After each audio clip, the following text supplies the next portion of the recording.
والسلام على أشرف الأنبياء والمرسلين وعلى آله وصحبه أجمعين. اللهم صل على سيدنا محمد وعلى آله وصحبه وبارك وسلم. اللهم أعنا على ذكرك وشكرك وحسن عبادتك. اللهم إنا نسألك رضاك والجنة ونعوذ بك من سخطك والنار. ربنا آتنا في الدنيا حسنة وفي الآخرة حسنة وقنا عذاب النار. رب اشرح لي صدري ويسر لي أمري واحلل عقدة من لساني يفقهوا قولي. أما بعد.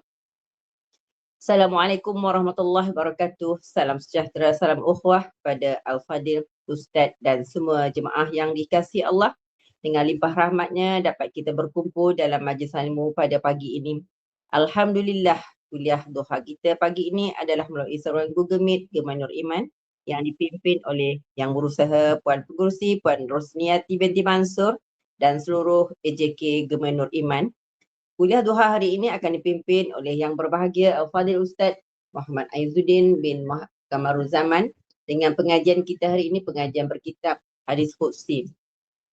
Bagi menambahkan keberkatan majlis, mohon izin Ustaz untuk memimpin bacaan umul kitab Al-Fatihah dan pahalanya kita hadiahkan kepada baginda Rasulullah sallallahu alaihi wasallam, keluarganya dan para sahabatnya, para anbiya, para solihin, alim ulama, guru-guru kita, ibu bapa kita, keluarga kita dan semua muslimin dan muslimat sama ada yang masih hidup ataupun telah kembali ke rahmatullah. Al-Fatihah. Bismillahirrahmanirrahim. Alhamdulillahi rabbil alamin. Ar-Rahmanir Rahim. Maliki yaumiddin. Iyyaka na'budu wa iyyaka nasta'in. Ihdinas siratal mustaqim.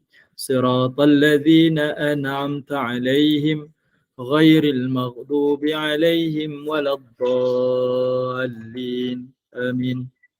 Amin, amin ya Rabbal Alamin. Bagi meneruskan majlis, saya dengan ini menyerahkan majlis ini kepada Fadil Ustaz dengan penuh takzim. Dipersilakan Ustaz. Baik, bismillahirrahmanirrahim. Assalamualaikum warahmatullahi wabarakatuh. Alhamdulillahi rabbil alamin. Nahmaduhu wa nasta'inuhu wa nastaghfiruh wa na'udzu billahi min syururi anfusina wa min sayyiati a'malina. Man yahdihillahu fala mudilla lahu wa man yudlil fala hadiya lahu. Asyhadu an la ilaha illallah wahdahu la syarika lah wa asyhadu anna Muhammadan abduhu wa rasuluh. Amma ba'. Alhamdulillah, pertamanya kita syukur pada Allah Subhanahu wa taala di atas kesempatan yang Allah izinkan kepada kita pada pagi ini untuk kita sama-sama duduk di dalam majlis ilmu. Semoga Allah Subhanahu wa taala melimpahkan kebaikan, kerahmatan, ketenangan dan juga keberkatan dalam kehidupan kita, insya-Allah. Amin ya rabbal alamin. Baik, ibu-ibu, bonda-bonda yang dirahmati oleh Allah Subhanahu wa taala, insya-Allah untuk pagi ini kita akan berbincang melalui hadis kursi dan kita akan tengok bab yang baru iaitu bab kitab amar ma'ruf nahi mungkar. Ya, kitab bab amar ma'ruf nahi mungkar. Dan insya-Allah kita akan bincang pada hadis yang pertama bab yang baru ini pada muka surat 83. Okay, kita akan tengok pada muka surat 83. Saya jemput pada ibu-ibu lah yang ada kitab, boleh tengok pada muka surat 83.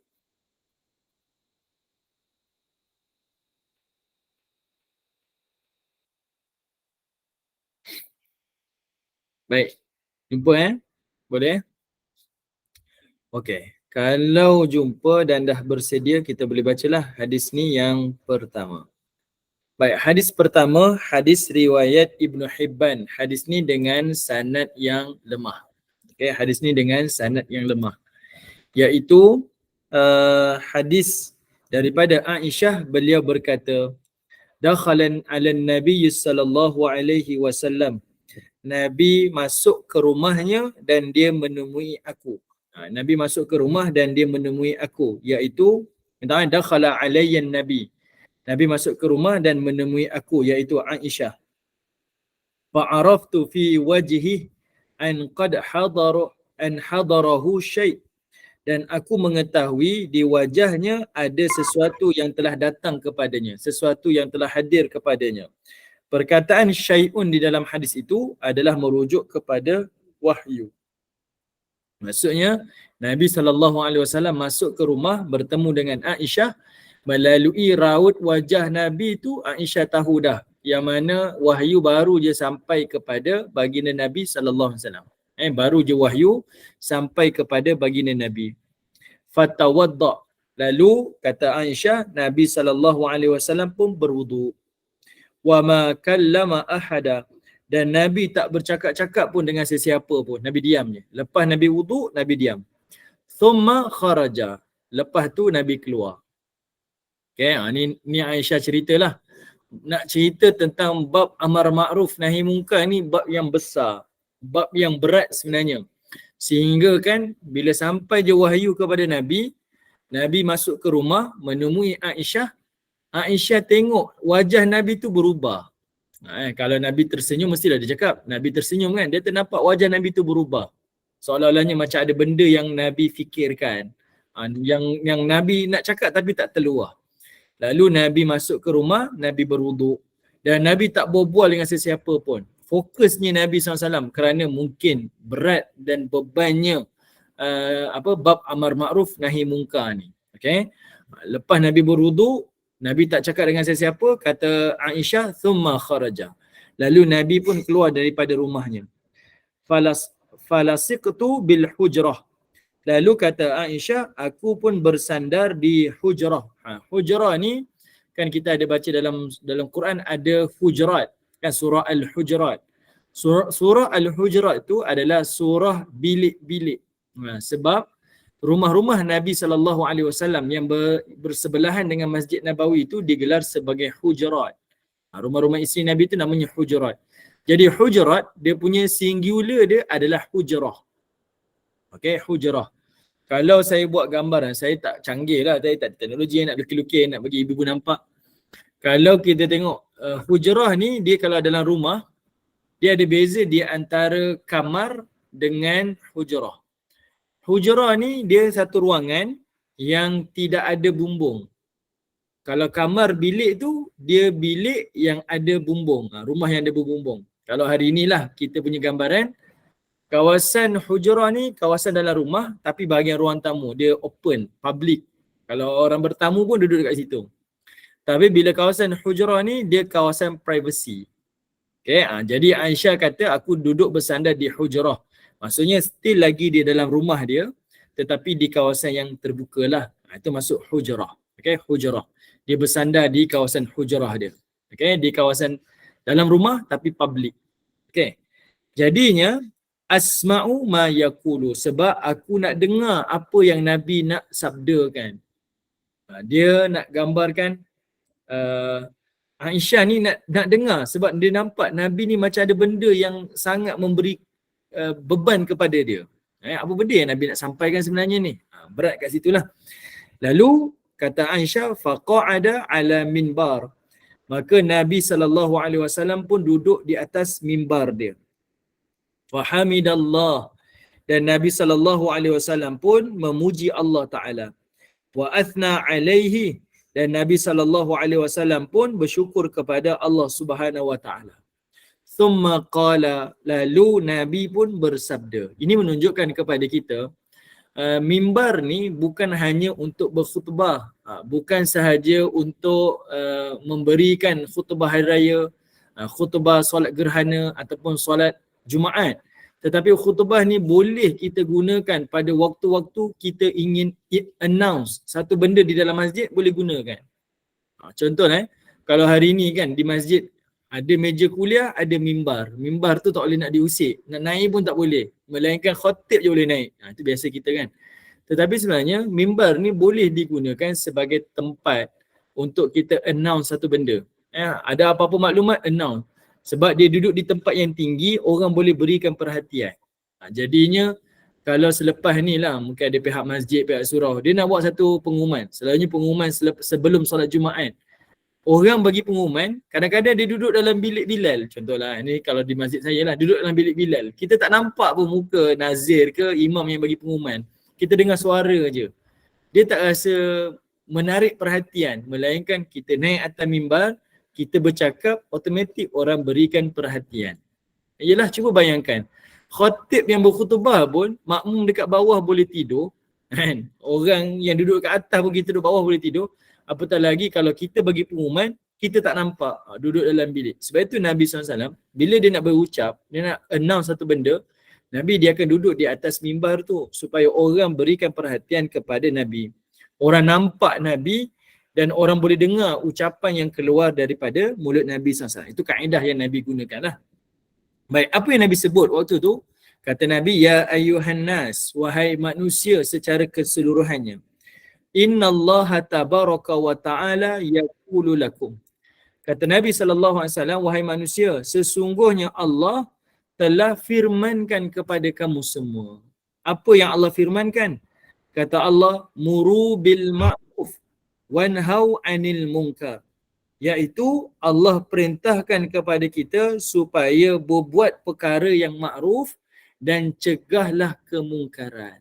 Ini menunjukkan kepada kita perintah buat baik dan perintah cegah orang daripada kemungkaran ini adalah perkara yang penting di dalam kehidupan orang mukmin. Okey. Ini benda penting sebenarnya. Ini tanggungjawab yang utama sebagai seorang mukmin. Iaitu perintahkan orang buat baik dan cegah orang daripada buat kemungkaran. Kenapa kita kena suruh orang buat baik dan cegah orang kepada kemungkaran? Okey, kalau ibu-ibu yang ada Quran, ibu-ibu boleh tengok daripada surah Ali Imran. Okey, ibu-ibu boleh tengok daripada surah Ali Imran, ayat yang ke-104. Sekejap, saya share sekejap surah Ali Imran, ayat 104. Tengok pada ayat ni, Allah Ta'ala sebutkan, wal takun minkum ummatun yad'una ilal khair. Ayat ni Allah Ta'ala sebut, wal takum minkum ummatun yad'una ilal khair. Kata Allah Subhanahu Wa Ta'ala, iaitu dan hendaklah di antara kamu satu umat yang menyeru kepada kebaikan. Ayat ni menunjukkan kepada kita perintah dakwah ni, suruh orang buat baik ni adalah tanggungjawab bersama yang tak boleh ditinggalkan. Dan kita semua kena buat. Tak boleh ambil separuh, tinggal separuh. Tak boleh. Kita kena buat. Ini adalah perintah Allah. Okey. Ini menunjukkan perintah amar ma'ruf nahi munkar ni adalah teras dan tugas terpenting yang perlu ditegakkan sebagai seorang Muslim. Sebab orang Muslim ni dia kena ingat, kita ni Muslim artinya selamat. Kita menyelamatkan diri kita dan kita menyelamatkan orang lain. Itu maksud Muslim. Benda ni kena faham. Sebab hari ni kita beribadah untuk selamatkan kita je. Kenapa beribadah? Saya tak nak masuk neraka, saya nak masuk syurga. Betul dah. Sebab kita nak selamatkan diri kita. Tapi kita terlupa, Muslim itu juga adalah menyelamatkan orang lain. Sebab itu kerja amar ma'ruf nahi munkar ni adalah kerja penting. Tugas teras bagi seorang mukmin. Okey, kita kena buat. Allah Ta'ala sebut ayat ni, wal takum minkum ummatun yad'una ilal khair. Allah Ta'ala perintahkan semua orang kena buat. Walaupun perintah ni wajib kepada semua, tetapi kita tak nafikan dia adalah fardu kifayah. Okey, dia adalah fardu kifayah. Maksudnya, kalau ada orang buat, maka kita terlepas. Okay. Tetapi kewajipan tu adalah kepada semua. Cuma kalau tak ada orang buat, kita wajib kena buat. Kalau ada orang buat, kita terlepas. Tapi dia ada tugas yang utama. Lalu Allah kata lagi, wa ya'muruna bil ma'ruf. Dan Allah Ta'ala perintahkan untuk kita suruh orang buat perkara ma'ruf. Buat perkara yang baik. Wa yanhauna 'anil munkar. Dan cegah orang daripada kemungkaran. Siapa yang suruh orang buat baik dan cegah orang daripada kemungkaran, Allah jamin apa? Wa ulaika humul muflihun, kata Allah. Mereka itulah orang yang Allah jamin sebagai orang yang berjaya. Okay? Allah jamin sebagai orang yang berjaya. Nak jadi masyarakat yang berjaya, nak jadi umat yang berjaya, nak jadi negeri yang berjaya, apa sahaja yang nak kata kejayaan tu, nak diundang kejayaan tu pada kita, buatlah kerja amar ma'ruf nahi munkar. Okay, buat kerja amar ma'ruf nahi munkar. Dan ini adalah perintah daripada Allah Subhanahu Wa Ta'ala. Okey, jelas Baik, kemudian bila sebut adanya jaminan kejayaan bererti meninggalkan perintah ini bererti apa? Iaitu kita mengundang kerugian. Siapa yang tak buat, dia mengundang kerugian dan kegagalan. Sebab Allah jamin kejayaan. Buat berjaya. Tak buat kamu gagal, tak buat kamu rugi. Yang ini kita sebut sebagai mafhum mukhalafah. Okey? Ataupun istilah kita adanya vice versa. Kita sebut macam ni buat. Bererti kata lawanannya kalau tak buat tak boleh. Kalau buat berjaya, tak buat rugi. Okey? Jadi Allah Ta'ala sebut. Baik, ayat yang berikutnya pada ayat yang ke-110. Kita tengok ni perintah buat baik. Allah Ta'ala sebut lagi sekali. Kuntum khaira ummatin ukhrijat linnas. Kamu wahai Muhammad, khaira ummatin adalah sebaik-baik umat. Ukhrijat linnas yang dikeluarkan daripada manusia. Umat ni tak akan jadi sebaik-baik umat kalau dia tak buat tugasan ni. Ini sebenarnya clue Allah Ta'ala sebut. Kalau kamu nak jadi sebaik-baik manusia, sebaik-baik umat, sebaik-baik generasi, kamu kena buat tugas ni. Apa dia? Pertama Allah kata, ta'muruna bil ma'ruf. Kamu kena ajak orang dan suruh orang buat baik. Perintahkan kepada orang buat baik. Wa tanhauna 'anil munkar, dan cegah orang daripada buat kemungkaran. Jangan buat benda yang buruk dan jangan buat benda yang keji. Okey? Suruh orang buat baik dan cegah orang daripada buat kemungkaran. Kalau kamu nak jadi sebaik-baik umat. Wa tu'minuna billah, dan dakwahlah supaya kita dan orang lain beriman kepada Allah Subhanahu wa taala. Nampak? Ada 3 tugas dekat sini. Suruh orang buat baik, cegah orang daripada kemungkaran dan beriman kepada Allah Subhanahu wa taala. Okey? Jadi siapa yang melakukan perkara ni, Allah Ta'ala jamin mereka ini adalah orang ataupun umat yang terbaik. Tadi Allah jamin kejayaan. Yang kedua, Allah jamin dia menjadi umat yang terbaik. Ini bukan saja-saja Allah Ta'ala perintahkan kepada kita, sebab ini adalah tanggungjawab. Benda yang teras dan benda yang penting di dalam agama. Siapa yang meminggirkan, tidak memperdulikan, maka dia mengundang kegagalan, kerugian dalam hidup dia, dan dia mengundang untuk menjadi umat yang tidak berjaya. Okey. Sebab itu semua orang yang ambil tanggungjawab ni, dia akan berjaya menubuhkan satu masyarakat yang baik, satu umat yang baik, satu negara yang baik. Sebab itu Aisyah tadi, hadis yang kita bincang ni, dia nampak betapa besarnya tanggungjawab ni. Beban yang dipikul oleh Nabi ni nampak besar. Sampai Nabi ni berubah wajah dia. Dia masuk rumah, dia berwuduk, mungkin nak bererti menenangkan diri dia. Lalu dia keluar dan dia pun berkhutbah. Okay? Nabi seru pada manusia, Allah telah berfirman untuk kamu suruh orang buat baik dan cegah orang daripada kemungkaran. Lalu Allah kata apa lagi? Qabla an tad'uni fala ujibukum, kata Allah. Dan kata Allah Subhanahu wa taala, jika kalian tidak melakukannya, kalau kamu tak melakukan amar ma'ruf nahi mungkar, qabla an tad'uni fala ujibakum, maka aku tidak akan memperkenankan doa kamu. Kita tahu pada teks doa hadis tadi Maksudnya siapa yang tak buat kerja amar ma'ruf nahi mungkar, kalau dia berdoa kepada Allah, Allah Ta'ala takkan makbulkan doanya. Nak cakap ini adalah tugas yang hakiki, tugas utama. Sebab mukmin dakwah, mukmin da'i, mukmin da'i. Dia adalah pendakwah. Orang beriman adalah pendakwah. Dia tak boleh tinggalkan kerja agama ni. Saya bagi satu contoh ibu-ibu. Penting kerja agama ni saya sendirilah melihat. Kalau kita duduk di negara Islam, kalau kita tak buat kerja agama, percayalah Islam akan keluar daripada negara Islam sendiri. Tapi kalau kita pergi ke luar negara yang bukan negara Islam, tapi orang Islam yang minoriti buat kerja agama, kita boleh tengok agama tu akan tumbuh subur di negara bukan Islam. Saya sendiri jadi saksi ibu-ibu. Saya sampai ke Germany, mungkin ibu-ibu pun dah pernah sampai. Saya sendiri tengok betapa suburnya Islam di Germany. Walaupun dia bukan negara Islam, tapi orang yang memainkan peranan buat kerja agama. Dia berjaya beli masjid, dia berjaya buat masjid, dia berjaya bina komuniti sebab orang buat kerja agama.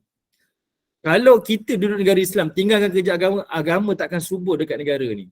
Walaupun kita duduk di negara Islam. Bahkan orang cemuh agama ni. Kan? Tapi bila kita pergi negara bukan Islam, kita boleh tengok komuniti Islam. Walaupun dia minoriti, berada di negara bukan Islam, kita tengok Islam lebih kuat lagi. Islam lebih subur lagi. Sebab masing-masing buat kerja agama. Saya sampai ke Korea, saya tengok dekat Itaewon. Ini satu daerah di Korea ni yang ramai orang Muslim. Ada masjid dekat sana. Ramai orang daripada Bangladesh, Pakistan, hijrah ke Korea. Untuk apa? Untuk dia buat kerja agama. Saya sangat selut kepada mereka. Dia boleh tinggalkan negeri dia, dia tinggalkan kampung dia untuk pergi ke negeri yang bukan Islam untuk buat kerja agama. Kita banyak nak pergi dakwah ni, cari negara-negara Islam. Saya minta maaf, saya bukan meremehkan orang pergi dakwah, pergilah. Tetapi kita kena ada misi yang baru. Selalu orang pergi dakwah ke Kemboja, orang buat kerja dakwah dekat sekian-sekian tempat yang dah jadi majoriti orang Islam. Walaupun dia bukan negara Islam tapi dah ramai orang masuk Islam. Cubalah kita pergi dakwah ke negara yang bukan Islam. Brazil contoh. Spanyol, mana lagi? Negeri di Amerika Latin kan, di Peru, di kawasan-kawasan yang bukan Islam. Kawasan itulah potensi untuk kita dakwah. Potensi untuk kita sampaikan, ajarkan kepada mereka agama. Sebab kita boleh tengok bila mereka ramai buat kerja agama walaupun minoriti, agama tu akan tertegak. Betul. Macam di Kelantan baru ni kan kita tengok ada yang cuba lawan undang-undang mahkamah syariah. Bukan orang luar tuan-tuan, tapi orang Islam sendiri. Dia nak cabar, timbulkan keraguan kepada mahkamah syariah. Dia try je. Sebab itu adalah sebagai kita ada macam satu spark. Dia nak try je. Kalau kita tak ni, dia mula start. Tapi kalau kita boleh, tak apa, tak rugi untuk dia. Tapi dia akan cari kaedah-kaedah yang lain. Kita boleh tengok hari ni. Sebab itu kerja amar makruf nahi munkar ni, dia bukan tugas ustaz, dia bukan tugas mufti je, dia bukan tugas daripada jabatan agama. Dia adalah tugas untuk siapa yang mengucap kalimah la ilaha illallah. Sebab itu Allah jamin siapa yang buat kerja agama ni, amar makruf nahi munkar ni, dia orang yang mengundang kejayaan dan dia adalah sebaik-baik umat. Dalam mindset kita, Muslim ni orang yang selamat dan orang yang menyelamatkan orang lain. Kita selamatkan diri kita dan kita nak selamatkan orang lain. Baik. Semalam siapa yang ikuti kuliah saya ada baca satu surah daripada surah Hud. Di penghujung surah Hud tu ada bicara berkaitan tentang ayat daripada Al-Quran. Allah Ta'ala sebutkan berkaitan tentang amar ma'ruf nahi munkar. Siapa yang ikuti semalam kuliah saya ada sebut ayat ni. Allah Subhanahu Wa Ta'ala menyebutkan dekat sini. Ayat 116 daripada surah Hud. Saya minta maaf, kisah ni dia berat sikit lah. Cerita amar ma'ruf ni dia berat sikit. Allah kata apa? Falaula kana minal quruni min qablikum ulu bakiyah. Kata Allah Ta'ala, sepatutnya ada di antara umat yang telah dibinasakan dahulu. Surah Hud ni dicerita tentang para nabi terdahulu, umat-umat nabi terdahulu. Ada 7 nabi. Nabi Nuh, Nabi Hud, Nabi Saleh, Nabi Lut, Nabi Ibrahim, Nabi Shu'aib, Nabi Musa. Ada 7 nabi. Lalu bila Allah Ta'ala tutup cerita para nabi tu, Allah timbulkan satu soalan. Allah timbulkan satu kenyataan pada ayat ni. Allah kata umat Nabi terdahulu ni semuanya Allah binasakan. Semuanya. Adakah dalam kalangan umat-umat ni tak ada orang yang ulu bakiyah? Tak ada ke orang daripada umat terdahulu ni ulu bakiyah yang menyebabkan semua Allah binasakan? Kaum Nabi Nuh Allah binasakan semua. Kaum sekian-sekian ni Allah binasakan semua. Tidak ada ke ulu bakiyah? Siapa ulu bakiyah ni? Orang yang buat kerja amar ma'ruf nahi munkar. Sebab itu ayat dia Allah kata yanhauna 'anil fasadi fil ardi. Orang yang mencegah daripada kerosakan atas muka bumi ni. Tak ada ke orang buat kerja amar ma'ruf nahi munkar ni? Allah kata ada. Illa qalila, tapi mereka tu sedikit je. Minority, bukan majority. Artinya kalau ada orang buat kerja amar ma'ruf nahi munkar ni, nescaya tak ada umat yang Allah binasakan. Tapi sebab tak adalah Allah binasakan umat tu.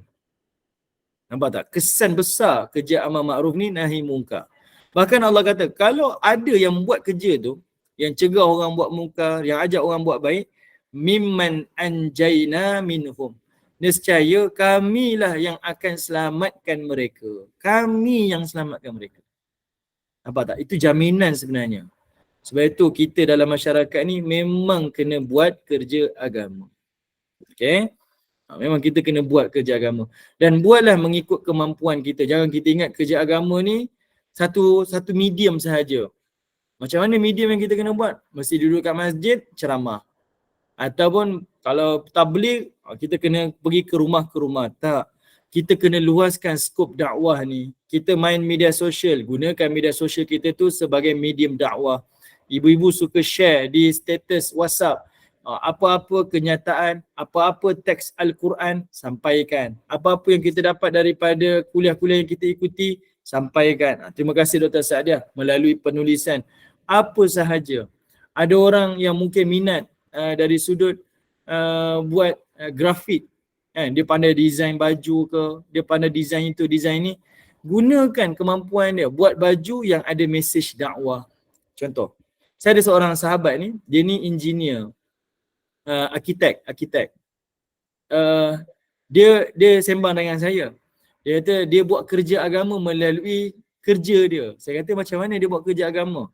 Dia kata dia kalau buat rumah, kalau dia design rumah arkitek kan, dia akan pastikan pintu tandas tu dia kata iaitu buka daripada tangan kanan.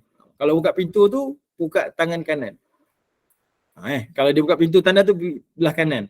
Dia tak buka pintu belah kiri. Sebab orang kadang-kadang tak peduli kan. Buka pintu tandas ni kanan kiri dia tak peduli. Mana-mananya. Tapi dia kata tak, saya akan buat dengan tangan kanan. Kerana apa? Sebab bila manusia buka pintu tangan kanan, dia akan melangkah dengan kaki kiri. Maksudnya tanpa sedar, orang akan buat sunnah Nabi tu masuk tandas dengan kaki kiri. Dia buka pintu tangan kanan, dia akan langkah kaki kiri. Itu cara dia. Dia sampaikan agama tu melalui kepakaran dia. Itu kaedah yang dia gunakan. Saya pun macam, betul jugalah, betul. Sebab kadang-kadang kita hanya diajar, nak masuk tandas kaki kanan, kaki kiri kan. Keluar kaki kanan. Kita jarang-jarang nak buat macam tu. Tapi dia kata dia gunakan kepakaran dia, logik akal dia, dia mudahkan orang untuk beragama. Dakwah melalui pendekatan kerja dia. Saya pernah jumpa orang yang buat interior design masa saya dulu kerja di satu unit publisher ni. Ada interview, ada seorang interior design ni, dia cakap kalau kita buat rumah, dia akan cadangkan kepada klien dia, iaitu buatlah rumah Islam. Saya pun tanya dia, rumah Islam tu macam mana? Iaitu ada ruangan privacy. Ada ruangan privacy. Sebab hari ni kita tengok rumah kita, pintu bilik dengan ruang tamu sama di satu tempat. Jadi orang datang bertamu, orang boleh nampak bilik kita. Tak ada privacy. Anak kita keluar masuk pergi tandas pun orang nampak.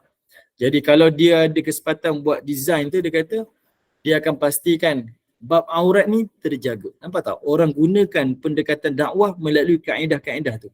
Kita tak sempit. Amar ma'ruf nahi munkar ni mesti di masjid, mesti dengan pendekatan ceramah, pendekatan tak. Tetapi apa pendekatan yang kita mampu buat, kita sampaikan. Saya kenal dengan seorang ahli korporat, Tan Sri Said Zainal Abidin. Tan Sri Said Zainal ni dulu di bekas CEO Proton, Pro 2. Macam-macam lah dia pegang jawatan, mungkin ibu-ibu pun kenal. Staff dia sendiri sebut, dia suka gunakan pendekatan. Setiap kali meeting, walaupun meeting korporat, besar-besar meeting, benda penting, benda awal yang dia cerita sebelum start meeting korporat dia, akan mulakan dengan cerita bab kematian. Dia gunakan waktu kesempatan tu, cerita tu. Nampak? Ini kaedah lah. Maksudnya, kalau semua orang mainkan peranan, semua orang akan dapat manfaat. Berapa ramai kalangan kita, bila dia hantar anak pergi sekolah, cucu pergi sekolah, dia kata apa? Belajar rajin-rajin nanti nak besar jadi apa? Jadi doktor, jadi lawyer, jadi arkitek, itu saja. Jarang kali kita sebut pada anak-anak kita, cucu kita, pergi sekolah sebab kita nak kenal Tuhan. Pergi belajar tinggi-tinggi sebab nak kenal Tuhan. Jarang kita sebut macam tu. Jarang. Betul kan? Kita selalu sebut hanya terhenti di dunia je. Kamu pergi belajar sebab nak jadi orang hebat. Sebab nak kerja bagus-bagus. Sebab nak dapat nikmat dunia yang lebih baik. Jarang-jarang kita sebut pergi belajar tinggi-tinggi untuk kenal Tuhan. Ini adalah pendekatan amar ma'ruf nahi munkar. Okay? Baik, ini yang saya nak sampaikan pada ibu-ibu. Bayangkan kalau semua orang buat kerja ni, macam mana masyarakat? macam mana keluarga, macam mana negara. Semuanya akan rasa selamat sebab bersifat Islam ni selamatkan diri kita dan menyelamatkan orang lain. Boleh Ibu? Boleh fahamkan mesej saya kan? Baik, ada soalan ke? InsyaAllah jelas Ustaz. InsyaAllah, tak ada soalan. Okey. Baik, kemudian kita tengok yang lain. Okey, yang lain kemudian Allah Taala menyebutkan wa tas'aluni fala u'tikum. Kalau kamu minta kepada aku, aku takkan beri. Maksudnya kalau orang ni tak buat kerja amal makruf nahi munkar, dia doalah, dia berhajatlah, dia mintalah pada Allah, Allah tak beri pun. Allah tak makbulkan sebab benda yang paling asas sebagai mukmin ni adalah dia kena suruh orang buat baik dan dia kena larang orang buat jahat. Sebab orang yang beriman da'i. Orang yang beriman itu adalah pendakwah. Maksudnya tak boleh pisah. Keimanan dengan buat kerja agama ni benda yang seiring. Dia tak boleh pisah salah satu. Okey? Jadi sebab itu dalam hadis ini sebut, kalau dia tak buat kerja dakwah, dia tak suruh orang buat baik, dia tak amar makruf nahi munkar, dia doalah Allah tak mustajabkan. Dia mintalah Allah tak akan tunaikan. Watastansiruni, dan kalau dia minta kepada aku, kepada Allah, fala ansurukum, aku tak akan tolong dia. Fala zada alaihinna hatta nazal. Dan baginda Nabi SAW tidak berucap lebih daripada itu dan Nabi kemudiannya turun daripada mimbar. Nabi nak sampai mesej tu sebenarnya. Nabi nak sampaikan mesej tu, tapi Aisyah kata sebelum sampai mesej tu, nampak wajah Nabi tu berubah. Seolah-olah ada beban besar nak disampaikan kepada kita. Ayat yang kita bincang surah Hud tadi pun macam tu juga. Allah Ta'ala nak kata, kalau ada orang buat kerja agama ni, suruh orang buat baik, cegah orang buat mungkar, Allah takkan azab kaum tu. Bahkan Allah selamatkan mereka. Tapi kenapa Allah azab? Sebab mereka tak buat kerja tu. Mereka tak suruh orang buat baik dan dia tak larang orang daripada buat kemungkaran. Sebab itu di dalam hadis yang sahih, riwayat daripada Abu Sa'id Al-Khudri, Nabi SAW pun sendiri sebutkan, suruh orang buat baik ini satu perkara. Ini yang kita selalu buat dan itu yang Masjid Surau selalu buat. Ada kuliah, ada ceramah, ada bacaan kitab, ada samak hadis. Betul.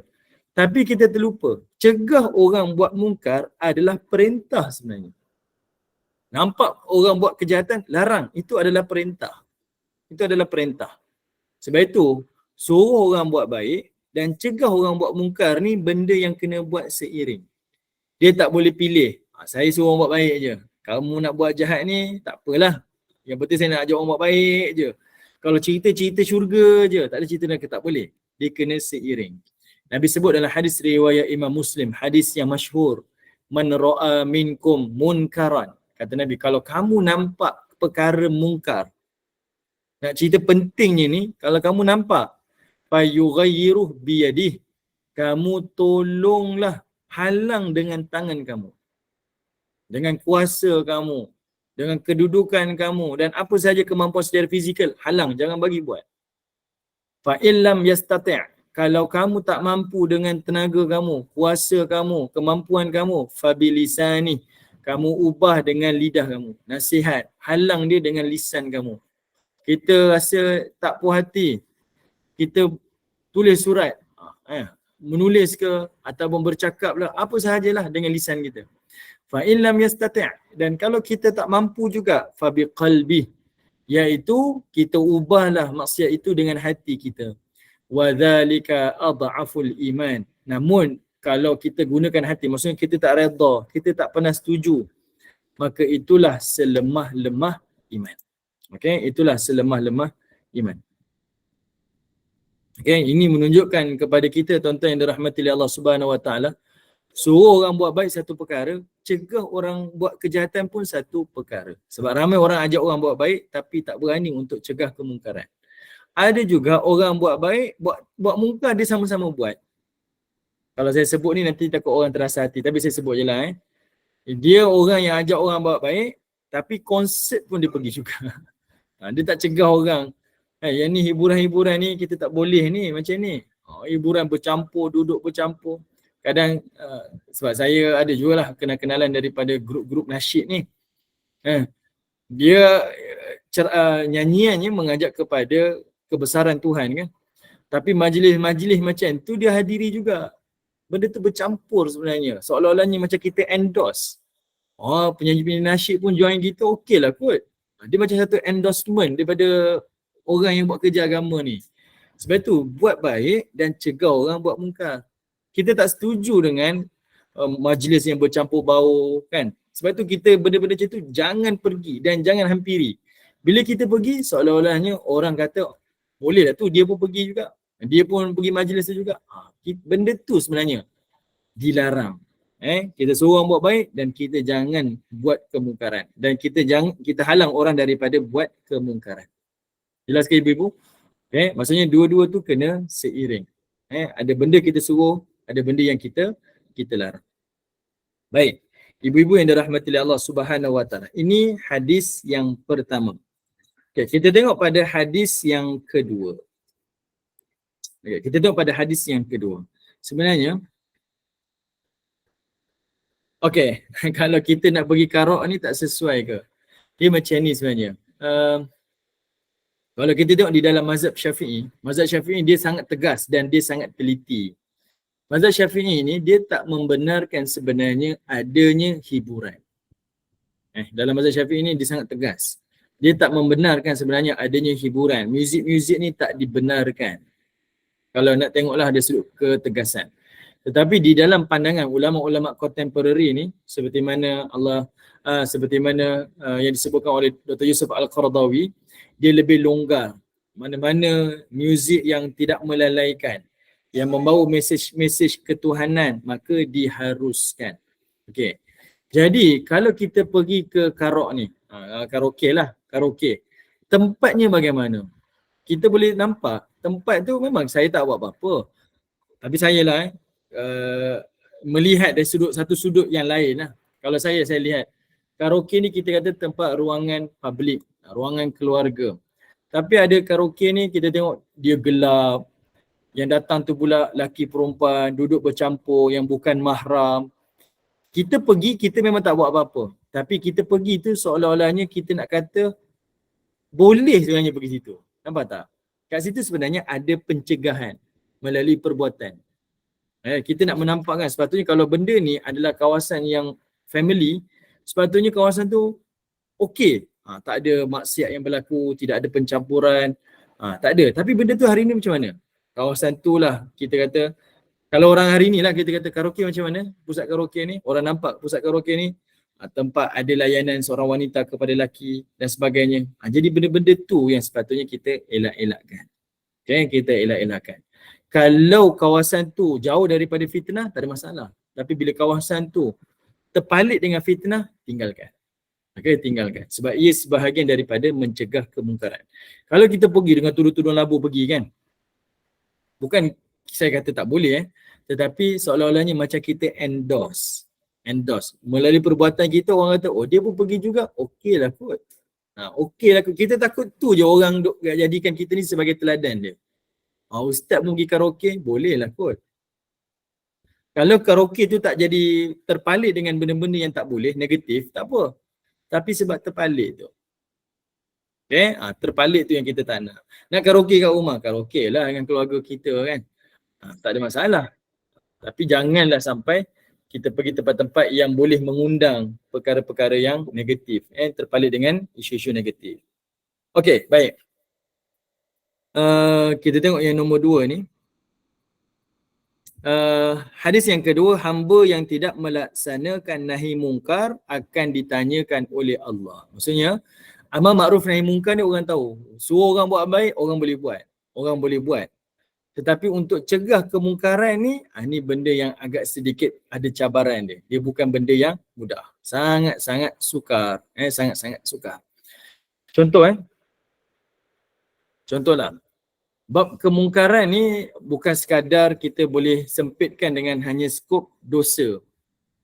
Tapi dalam skop-skop yang berlawanan dengan syariat. Yang berlawanan dengan syariat lah. Apa sahaja. Majlis-majlis yang sia-sia, majlis yang lara-lara ni kita tak hadiri. Contohlah, kalau saya minta maaf lah, ibu-ibu pun tahu. Kalau saya jemput Ustaz Izzuddin ni, jarang Ustaz Izzuddin datang. Bukan saya nak kata majlis ibu-ibu lara, tak ada bukan, tak ada kaitan pun. Cuma nak sebutnya, contoh, kalau ada majlis hari jadi, saya antara orang yang tegas. Hari jadi ni saya tak sambut. Itu saya. Saya jenis orang yang tegas. Hari jadi ni saya tak sambut. Saya tak berapa setujulah. Tapi kalau ada orang yang berpegang kepada keharusan, silakanlah. Tapi saya jenis macam tu. Saya bertegas, saya tak setuju. Kalau ada majlis, saya memang tak pergi. Sebab ni berlaku pada saya dulu.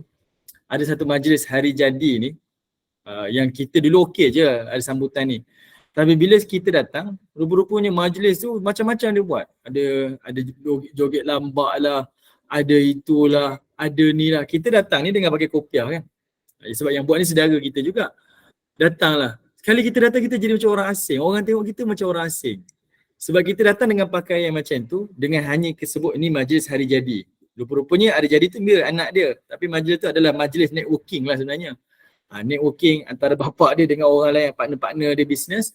Kemudian adalah hiburan-hiburan yang saya rasa agak keterlaluan lah. Dan saya rasa ni tak boleh. Saya sendiri rasa macam tu. Benda macam tu lah sebenarnya yang kita kata perkara yang patut kita elakkan. Majlis-majlis macam tu kita elakkan. Jangan kita nampak maksiat tu, nahi mungkar adalah pada maksiat saja. Tapi benda-benda yang kita rasa benda ni saya tak selesa tapi okey lah kot. Tak juga kita jangan. Tapi okey, dekat sini saya kata tadi, bab ulang tahun kelahiran ni saya je lah yang berpegang bab saya tak buat. Tetapi kalau siapa yang pegang dalam bab keharusan, cucu kita nak buat ke, lebih kepada keluarga kita, bagi saya tak ada masalah lah. Bagi saya tak ada masalah lah sebab itu harus dan itu adalah terangkum dalam keluarga kita saja. Tapi saya sendiri saya tak buat. Family saya tak buat. Itu saya lah, prinsip saya macam tu. Tapi kalau ibu-ibu nak buat, silakan. Tapi kalau boleh, biar daripada kelompok keluarga kita. Okay? Bukan orang lain. Sebab saya lebih berfikiran macam ni.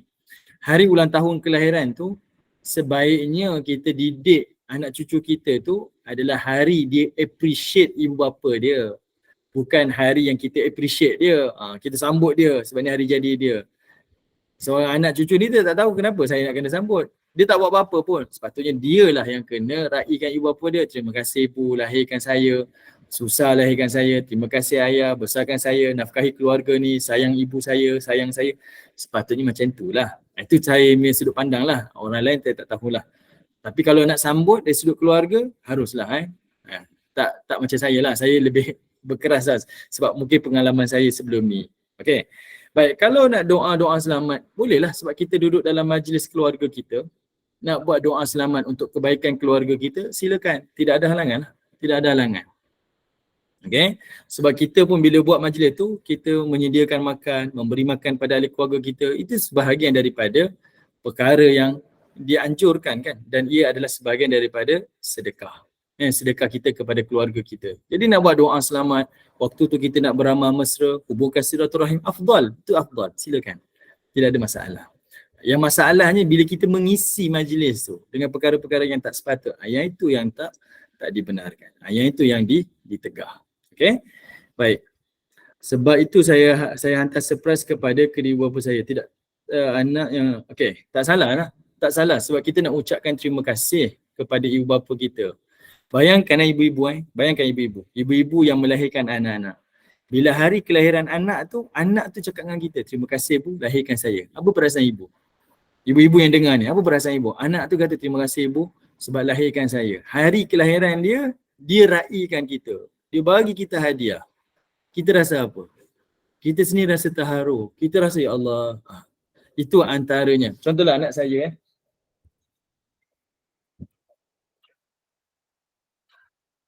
Ni contohlah, ni anak saya ni, anak sulung saya. Ni hari kelahiran dia. Dia buat satu surat. Ni ada satu surat terima kasih. Surat terima kasih untuk isteri saya dan anak saya. Dia buat macam ni lah. Ni ada satu surat ni. Dalam ni ada sambung surat, dalam ni ada surat lah. Ada cerita lah. Panjang lah tulis. Terima kasih. Ni untuk isteri saya, ni untuk saya. Kita sendiri pun boleh rasa.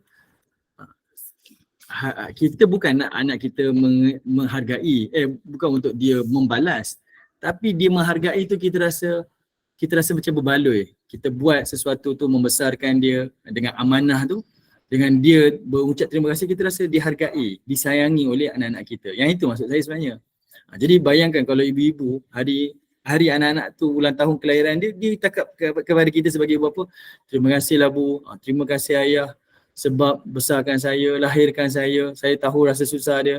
Apa kita rasa? Yang itu sebenarnya yang patut kita didik pada anak kita. Sebab hari ni kalau kita tengok, saya tak tahulah orang lain, tapi pemerhatian saya lah, bila kita dah biasa didik anak-anak ni dengan hari jadi dia ada hadiah. Bila tak ada hadiah macam mana keadaan dia?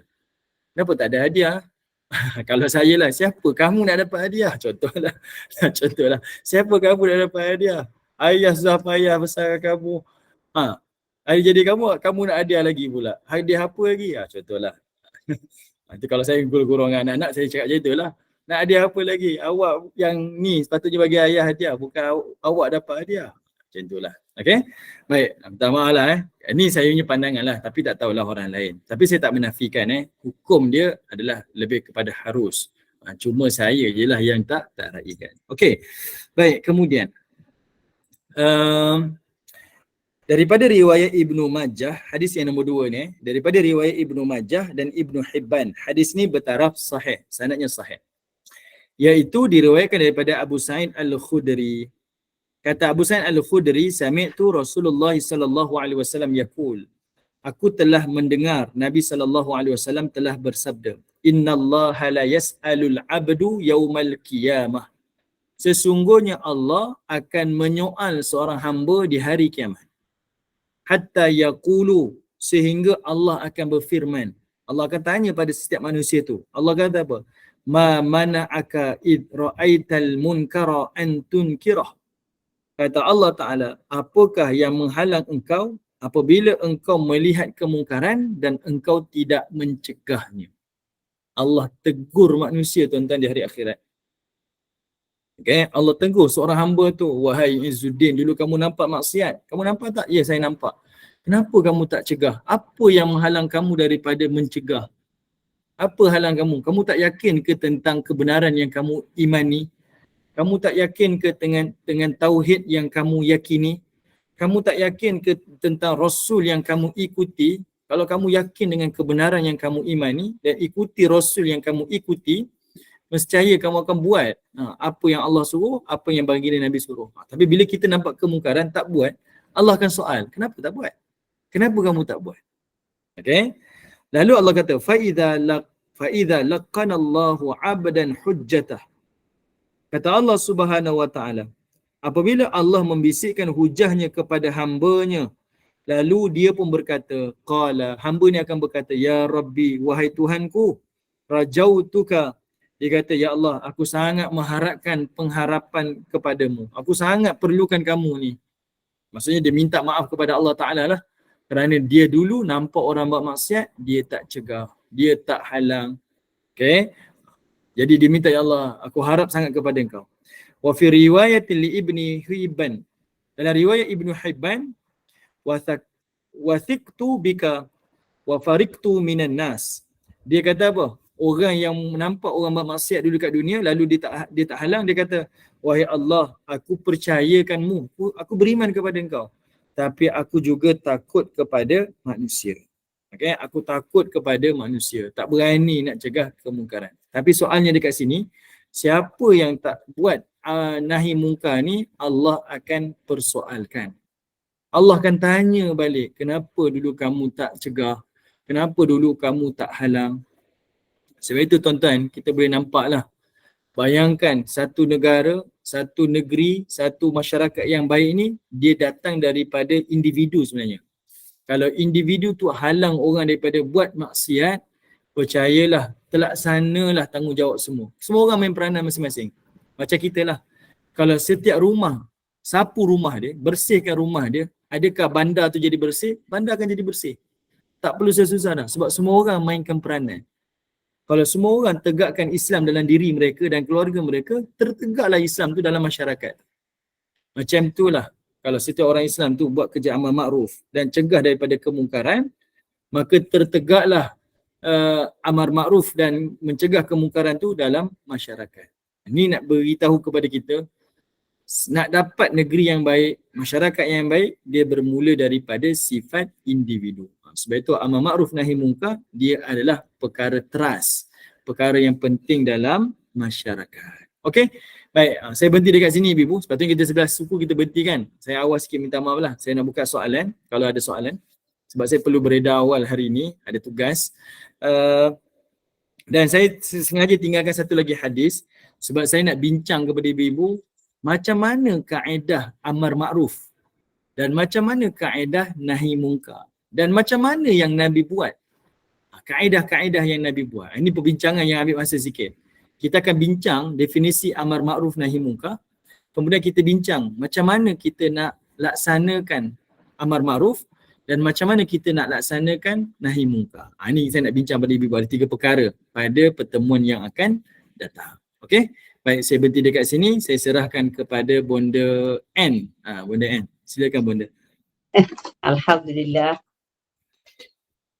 Ada nak buka soalan ke Ustaz? Mungkin satu kot, kalau tak ada tak apa. Ustaz. Teraju. Minta maaf ya Ustaz. Tu Bonda Dr. Saadia. Silakan Dr.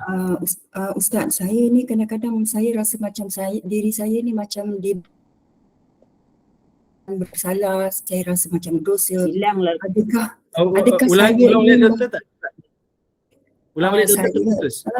Saya rasa macam kadang-kadang saya merasa macam diri saya ni macam diburuk oleh dosa. Adakah selama ini saya melakukan nahi mungkar? Adakah saya melakukan kemungkaran? Sebab dulu saya pernah bertugas di Kementerian Kebudayaan ya. Jadi saya seorang penari. Dan di samping saya sebagai guru lah ketika itu ya. Jadi saya diberikan tanggungjawab untuk mengajar murid-murid menari untuk sambutan Hari Kemerdekaan peringkat kebangsaan lah.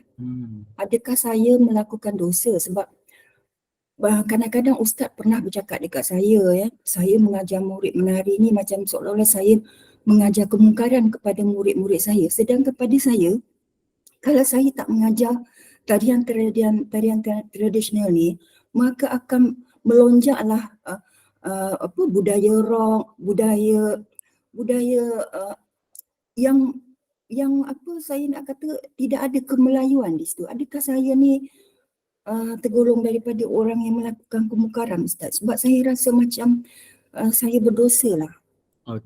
Okey, baik. Pertama, dari sudut hiburan, dari sudut kebudayaan ni tak dilarang sebenarnya. Contoh, di dalam hadis Nabi SAW, Abu Bakar As-Siddiq pernah halang sahabat-sahabat Nabi ni daripada dia berhibur pada hari raya ketika itu. Dalam hadis menyebutkan tentang perayaan. Para sahabat Nabi ni hari gembira kan, hari raya. Jadi dia ada hiburan yang dari sudut budayanya tak melanggar kepada syariat. Bila Abu Bakar nak halang, Nabi SAW halang Abu Bakar. Nabi kata biarkan, sebab itu adalah kehendak manusia kan, nak kepada perkara-perkara tersebut. Jadinya soal tarian ataupun kebudayaan, kemelayuan ni, dia hukum yang harus. Cumanya yang menjadi isunya dari sudut macam mana pergaulan dia, macam mana sudut pemakaian dia, macam mana dari sudut keadaan tarian dia. Benda tu sebenarnya yang memberikan peranan dan mengubah hukum. Sebab hukum ni dia tak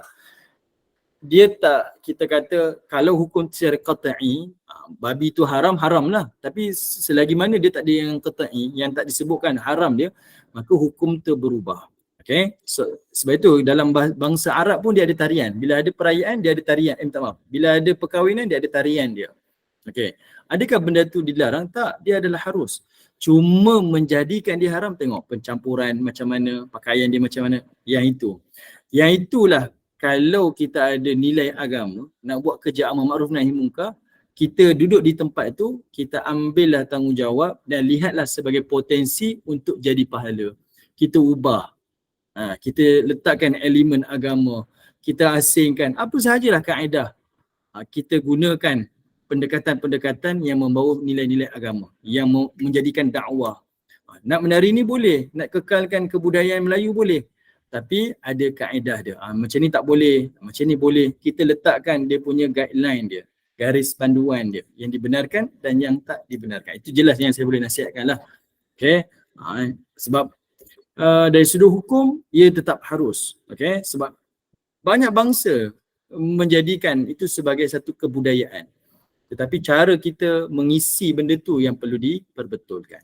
Okay. Baik. Ustaz, Okey, silakan. Ustaz, minta maaf sikit saya nak minta pandangan Ustaz tentang pawagam. Okey, pawagam. Okey, seperti yang saya sebutkan, pangwayang ataupun pawagam ni hukumnya harus. Okey, hukumnya harus sebab tidak ada hukum yang qat'i yang mengatakan dia haram. Okey, dia hukumnya harus. Tetapi tengok, kalau tempat itu terpalit dengan maksiat, kalau kita tengok orang tu datang ke situ, dari sudut uruf kita melihat ni adalah tempat family. Contoh di luar negara di luar negara tempat family tu salah satunya di pangwayang. Di pawagam tu adalah tempat family. Orang tak nampak pun ada elemen negatif. Orang lihat benda-benda yang baik ataupun tempat yang family spendkan masa, quality time dia dengan family dia. Kita tak katalah ni tempat tak baik, maka tak ada masalah. Tapi kalau kita pergi ke tempat tu, masyarakat melihat ni tempat tak baik ni, maka tinggalkan. Dia memberi kesan pada uruf lah. Maksud, apa pandangan uruf kepada tempat tu? Contohlah, permainan snooker. Harus hukum dia, main snooker sebahagian daripada sukan. Tetapi selalunya permainan snooker ni diletakkan di tempat-tempat yang gelap, di lorong-lorong belakang, tempat-tempat orang berjudi lah, dia jadi negatif. Perlu ke kita masuk? Tak perlulah. Sebab dia terpalit dengan elemen-elemen negatif. Walaupun sukan tu adalah positif. Tapi kalau dimain di tempat terbuka, adakah salah? Tak salah. Faham tak? Okay. Jadi kena tengok macam mana sudut pandang orang lain kepada perkara tu. Tapi kalau berkaitan dengan benda tu, tak dilarang. Okey. Saya tertarik dengan soalan Puan Aziza.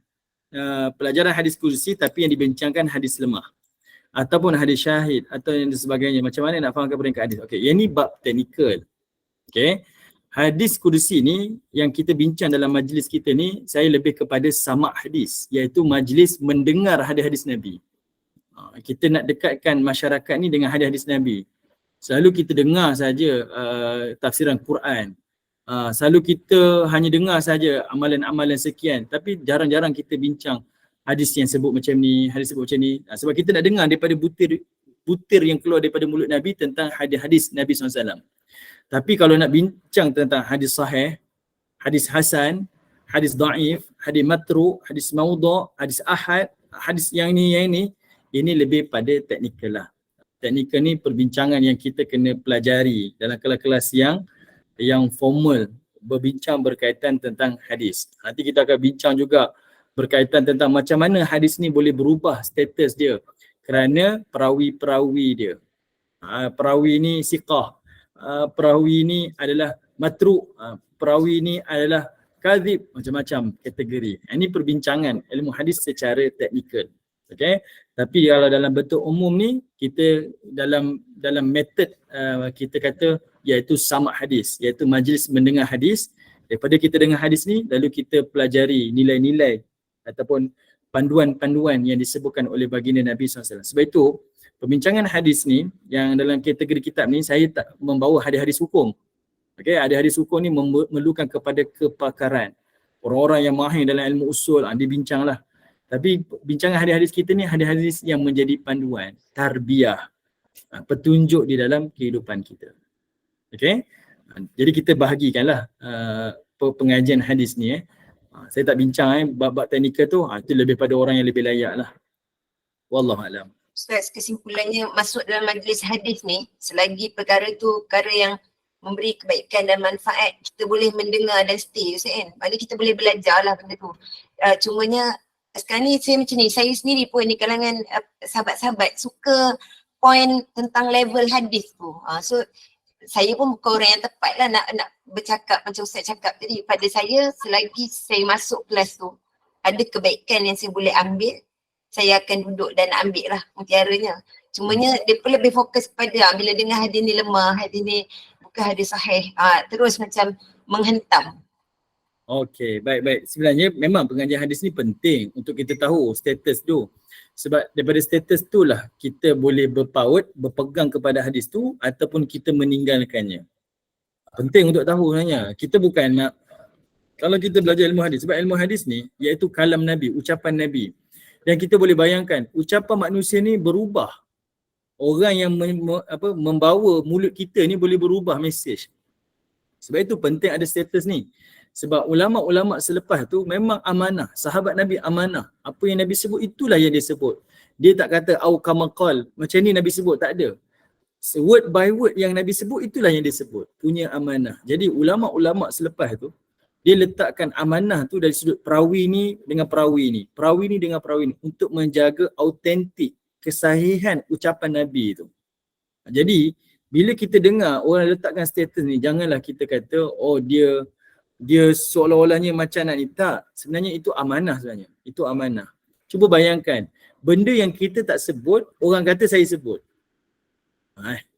Bayangkan, benda yang saya tak sebut, orang lain kata kita sebut. Kita saya tak sebut benda tu. Nak cerita penting sebenarnya. Bab hadis ni memang dia tak boleh lari daripada status. Macam mana status sanad dia? Sahih ke tak sahih?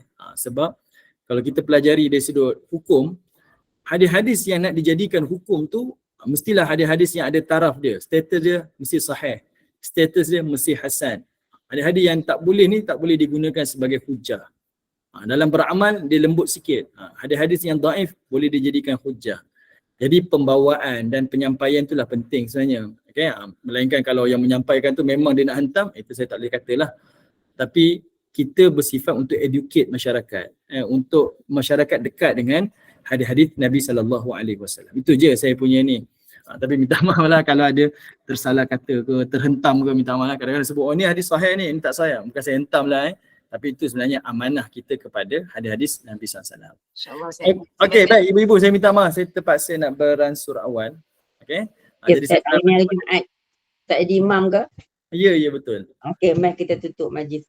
Alhamdulillah, syukur pada Allah, kuliah duha kita berjalan lancar dengan hadis qudsi hari ini yang menyentuh tentang amal ma'ruf nahi mungkar, buat yang baik dan jauhi dari kemungkaran. Pasti Allah beri kejayaan. InsyaAllah. Dari dalilnya pada surah Al-Imran ayat 104.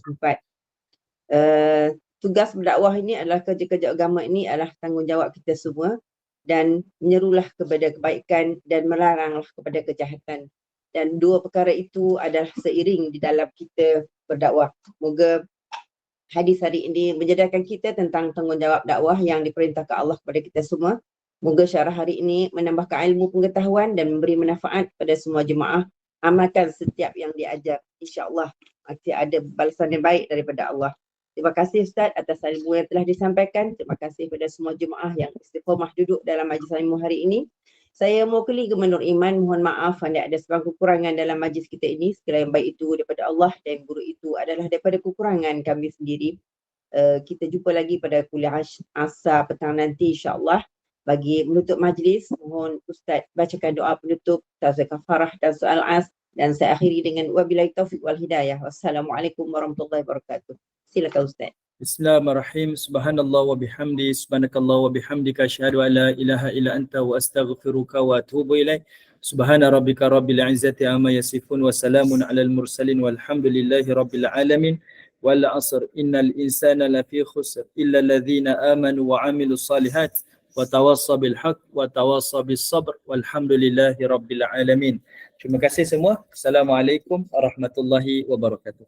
Waalaikumsalam warahmatullahi wabarakatuh. Terima kasih Ustaz. Baca khutbah hari Ustaz. Terima kasih Ya, Ustaz. betul. Assalamualaikum. Rasa dulu. Okey, terima kasih.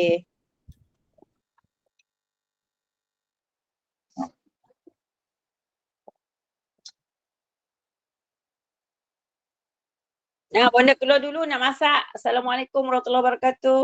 Waalaikumsalam warahmatullahi Jom wabarakatuh. kita Terima keluar kasih. tutup link. Yang ni tak terkejut dah, tak ada siapa yang terkejut. Pagi tadi terkejut. Lepas terkejut tak, baru dah dengar si Zarina cerita tu. Allah Pak, siapa pula tendang. Moda kata dia kot sebab dia nak keluar apa tu dia tertekan, jadi tu yang tendang tu.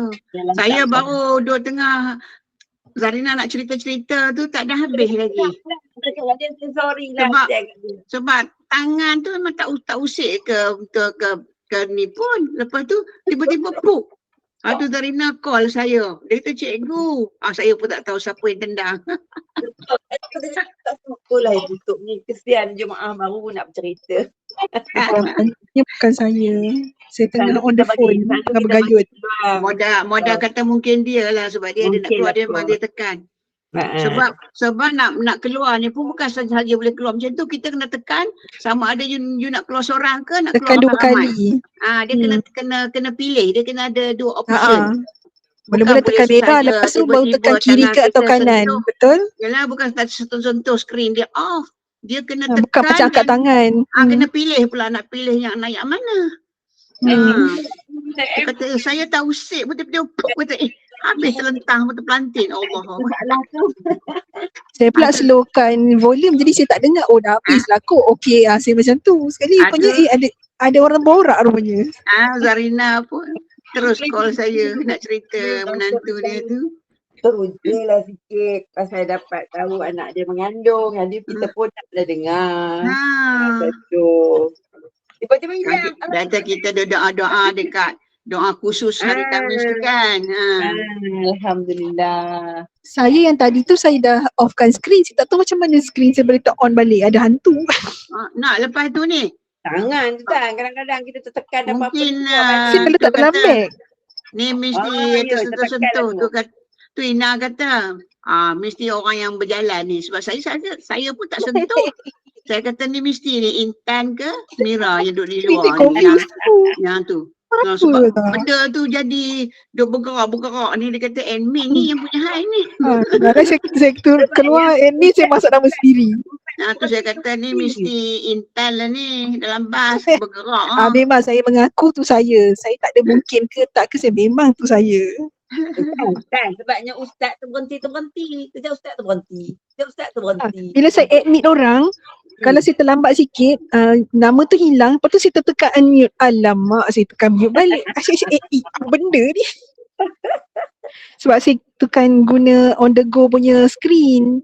Jadi dia tak ada gambar muka. Macam baru first time nak try kan. Macam best lah tak ada muka ke apa. Sekali alamak dia betul-betul atas unmute dengan mute tu. Jadi saya tekan admit, kalau terlepas sikit saya tertekan mute. Unmute. Allah. Ish. Saya tutup skrin, saya letak dalam dalam beg. Gambar baru ni cantik ni. Gambar baru. Gambar apa? Saya punya. Gambar apa gambar tu? Masjidil Haram kot. Ya kot. Jelas terang je. Tapi tak nampak hitam je. Tu yang saya left tu jadi admin. Saya masuk nama saya. Sabar je lah aku. Malukan je. Dan nak kena edit video pula. Sabar je lah. Okay, cikgu boleh tendang lah kot. Kali ni tendang dengan segala hormatnya. Okay, saya tutup lah. Dengan secara terhormat, bukan tendang ya. Sila keluar. Assalamualaikum semua. Waalaikumsalam. Selamat. Yang belum masak lagi sila masak. Ataupun nak pergi tunjuk-tunjuk je ke. Order online ke. Silakan. Cikgu. Asalkan bahagia. Kan. Asalkan kenyang, bahagia. Alhamdulillah rezeki di mana-mana. Okay, bye. Assalamualaikum. Assalamualaikum cikgu. Waalaikumsalam. Minta maaf saya batin. Saya punya tak boleh nak tendang orang lah. Alhamdulillah. Bertuah Intan. Sebab tak off record tu. Intan tak tutup. Hello, Intan kena edit banyak Intan merapu dah Intan. Memang